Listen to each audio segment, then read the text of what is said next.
ओम वंदे वाणी विनायकौ।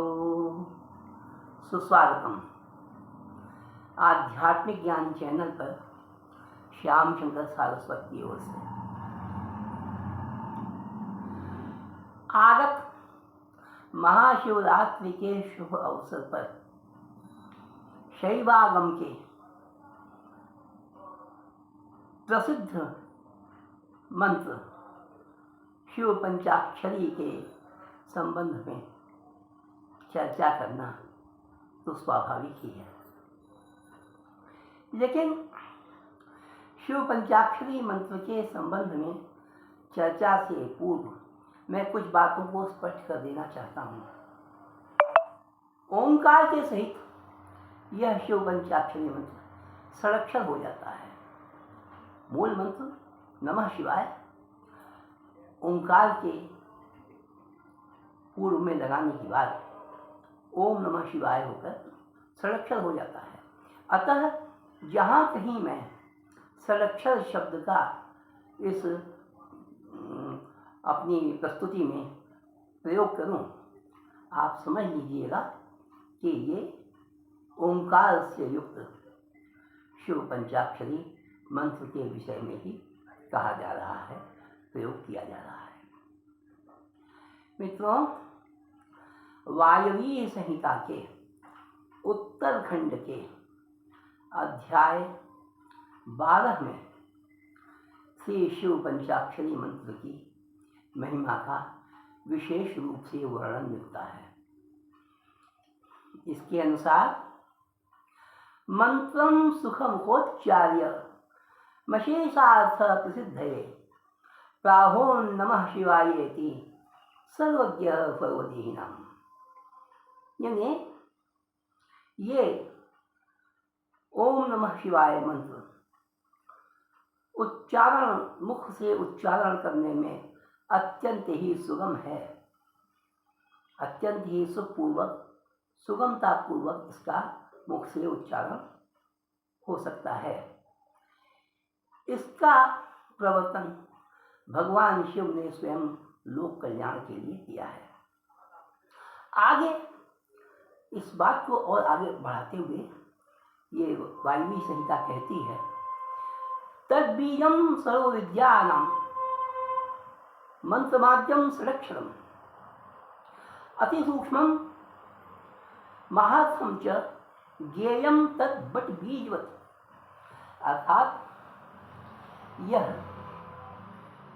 ओम नमः शिवाय षडक्षर मंत्र यह मंत्रों का आदि है और सभी विद्याओं अर्थात सभी मंत्रों का यह मूल है। यह देखने में तो बट वृक्ष के बीज के सदृश अत्यंत ही सूक्ष्म है, लेकिन महान अर्थ से भरा हुआ है।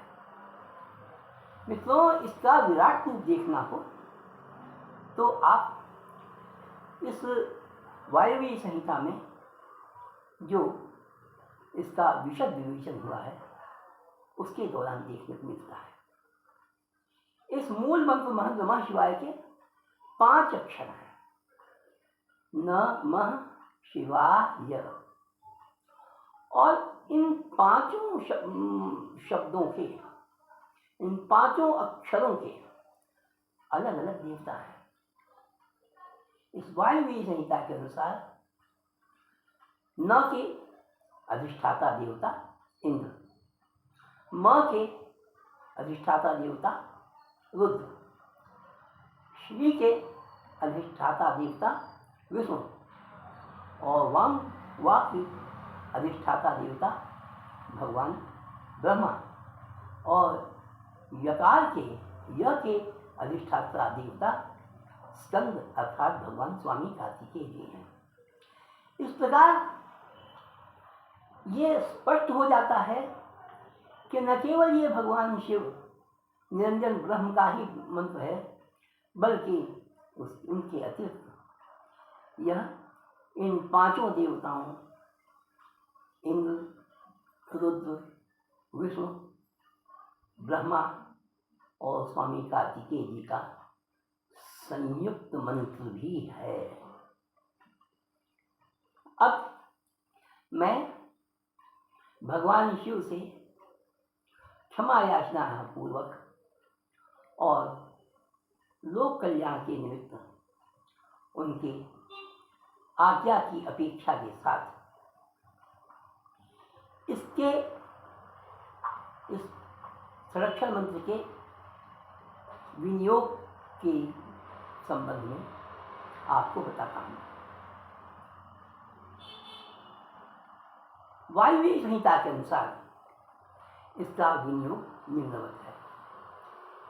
ओम अस्य श्री शिव पंचाक्षरी मंत्रस्य श्री वामदेव ऋषि पंक्तिच्छंदः श्री शिवो देवता मंग बीजम यं शक्ति वां कीलकम श्री सदाशिव कृपा प्रसादोपलब्धि पूर्वक मखिल पुरुषार्थ सिद्धये जपे विनियोग।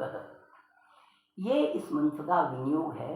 विनियोग के पश्चात इस शिव पंचाक्षरी मंत्र का साधक को उत्तर अथवा ईशान कोण में मुंह करके यथाशक्ति यथा सामर्थ्य जप करना चाहिए। अब मैं इसकी फलश्रुति के विषय में जो मेरा अल्प ज्ञान है उसके अनुसार आपको अवगत कराने का प्रयास करता हूँ। श्री शिव महापुराण के अनुसार हिमाचल की पुत्री देवी उमा को श्री नारद ऋषि एकांत में ये बताते हैं कि देवी, यदि आप भगवान शिव का अर्धांश चाहती हैं तो आप ओम नमः शिवाय जप का यजन करें। इस ओम नमः शिवाय के जप के प्रभाव से आपको भगवान शिव का अर्धासन प्राप्त हो सकता है, अन्य कोई साधन नहीं। इसके अलावा मनीषियों ने ऋषियों ने इसकी महिमा जो बताई है उसके अनुसार यदि कोई व्यक्ति समय से प्रतिदिन 8000 ओम नमः शिवाय मंत्र का जप करे प्रतिदिन, तो वह अजर हो जाता है, अर्थात जरावस्था से मुक्त हो जाता है। अब ऐसा नहीं है कि 50 वर्ष का व्यक्ति जो कि जरावस्था के करीब पहुंच गया हो उसके लिए चीज लागू है। उसका समय है युवावस्था के प्रारंभ से ही इस मंत्र का जो यथार्थ 8000 जप प्रतिदिन करता है, उसी के साथ यह चमत्कार देखने को मिलेगा। साथ ही साथ ऋषियों का यह भी कहना है, यदि कोई व्यक्ति प्रतिदिन ओम नमः शिवाय इस पंचाक्षरी विद्या का, षडाक्षरी विद्या का 12000 जप प्रतिदिन करता है, फिर मैं कह रहा हूं प्रतिदिन करता है, तो उसे अप्रतिहत गति की प्राप्ति होती है। वह कहीं भी आने जाने में समर्थ हो जाता है और उसको अत्यंत तीव्र गति मान होने का लाभ प्राप्त होता है। अप्रतिहत गति अर्थात अत्यंत ही तीव्र गति से कोई व्यक्ति, कोई साधक जहाँ जाना चाहे वहाँ पहुँच जाए, जैसे भगवान श्री परशुराम। ये चीज मैंने आपको बताई। देखिए, मेरा मन शांत नहीं है अभी बहुत कुछ मैं कहना चाहता हूँ, लेकिन साधना की व्यवस्था, साधना के प्रतिबंध के कारण, साधना की व्यवस्था प्रतिबंध के कारण मैं इससे ज़्यादा आपको कुछ नहीं बता सकता। हाँ, यदि आप इसका प्रभाव देखना चाहते हैं तो स्वयं जब करिए, आपको बहुत कुछ देखने को मिलेगा, इसके प्रभाव का स्वयं अनुभव करेगा।